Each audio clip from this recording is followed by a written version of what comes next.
is the minimum that decency requires. One way to evaluate the entire discussion of democracy promotion is to ask how these issues are dealt with, or if they are even raised, questions that regrettably do not require much inquiry. The strong line of continuity. The strongest witnesses for the defense of the authenticity of President Bush's messianic mission should be the leading scholars and most enthusiastic advocates of democracy promotion. None is as prominent as the director of the Democracy and Rule of Law Project at the Carnegie Endowment, Thomas Carruthers, who identifies his stand as neo-Reaganite. A year after the invasion of Iraq, and after the Messianic mission had replaced the single question, he published a book reviewing the record of democracy promotion since the end of the Cold War, now much in the news, with the strenuous effort by the United States and its coalition partners to carry off a democratic transformation of Iraq. Carruthers found a strong line of continuity running through all administrations in the post-Cold War era, Bush II included. Where democracy appears to fit in well with U.S. security and economic interests, the United States promotes democracy.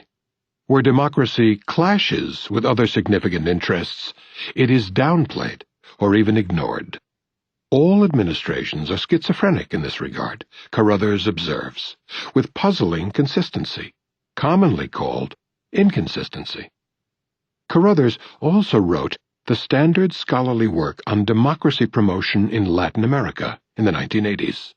The topic is of particular contemporary significance because of the widely held thesis that Washington's traditional idealistic dedication to promoting democracy gained particular salience during the Reagan years, and has since been taken up with even greater force by the present administration with its Reaganite roots.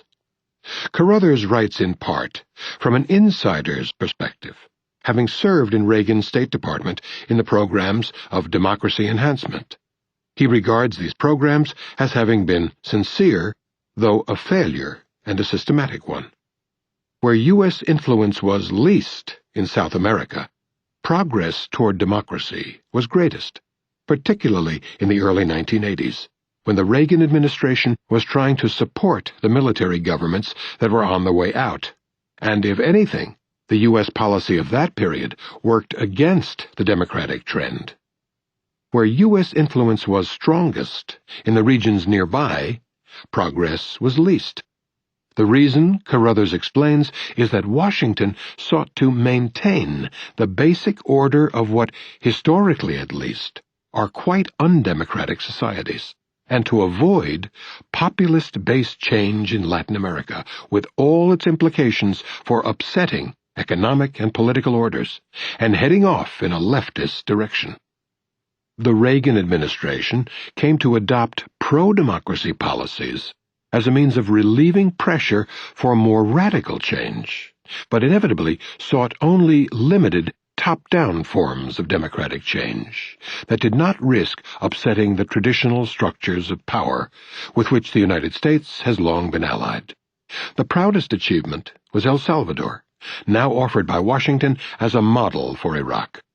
Here, the Reagan administration sought two goals: ensuring that technically credible elections were held, and that the Christian Democratic candidate won. The administration could not conceive of an El Salvador in which the military was not the dominant actor. The economic elite no longer held the national economy in its hands. The left was incorporated into the political system, and all Salvadorans actually had both the formal and substantial possibility of political participation. In short, the U.S. government had no real conception of democracy in El Salvador.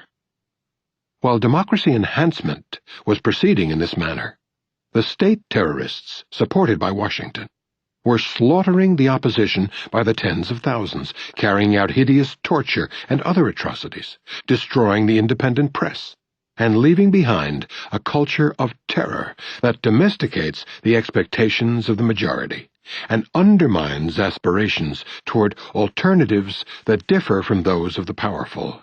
In the words of the Salvadoran Jesuits, those who survived, that is. The Reaganite conception of democracy is illustrated as well by their favorite figures in Central America. Among them was the worst of Guatemala's gang of extraordinary murderers, Rios Montt, who was getting a bum rap and was totally dedicated to democracy, Reagan explained. Another was Brigadier General Gustavo Alvarez Martinez of Honduras, chief of the Honduran Armed Forces. His career is of particular pertinence today because he operated under the protection of John Negroponte, who is now in charge of counterterrorism, and was then ambassador to Honduras, running the world's largest CIA station. Known as the proconsul, Negroponte was essentially managerially in charge of the Contra War, in an extraordinary way for a diplomat. Peter Kornblue observes, relying in part on secret documentation obtained by the National Security Archives, where he is a senior analyst. Negroponte's responsibilities took a new turn after official funding for Reagan's international terrorist operations was barred in 1983, and he had to implement White House orders to bribe and pressure senior Honduran generals to step up their support for these operations with funds from other sources, later also using funds illegally transferred from U.S. arms sales to Iran. Chief of the Honduran Armed Forces, General Alvarez was the most important and also the most vicious of the Honduran killers and torturers protected by Negroponte. Alvarez received strong American support, a Baltimore Sun investigation discovered, even after he told Carter administration ambassador Jack Binns that he intended to use the Argentine method of eliminating suspected subversives.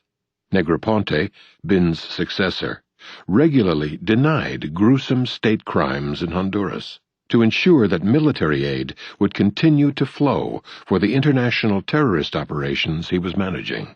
The Sun reported that by 1983, when Alvarez's oppressive methods were well known to the U.S. Embassy, the Reagan administration awarded him the Legion of Merit Medal for encouraging the success of democratic processes in Honduras. Negroponte praised Alvarez's dedication to democracy, following the same script as Reagan.